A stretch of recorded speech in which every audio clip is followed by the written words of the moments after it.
Alexandre Fracas, vous allez présenter la Milva dans le quintet de dimanche à Saint-Cloud. Pouvez-vous revenir sur sa dernière prestation sur cette même piste? Bah, écoutez, moi je trouve que c'était plutôt correct parce que elle finit dans une bonne action en retrait.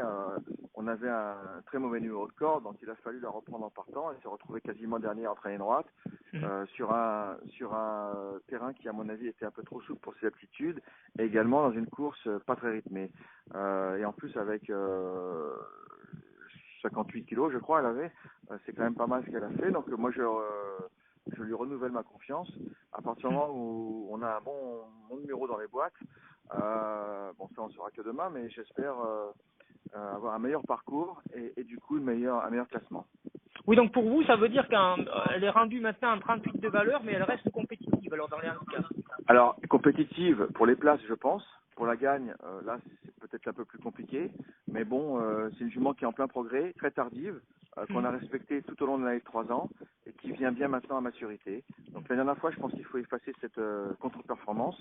Et je vous dis, à l'issue d'un bon parcours, je serai déçu de pas être dans les 5 premiers. Et les 2500 mètres vont être mieux cette fois-ci? Bah écoutez, si le terrain reste bon souple, oui, je pense que ça devrait être bien, puisque si vous regardez cet hiver sur la PSF, c'était 2500 mètres, on a gagné 2004 ou 2500 mètres, donc la distance ne va pas lui poser de problème.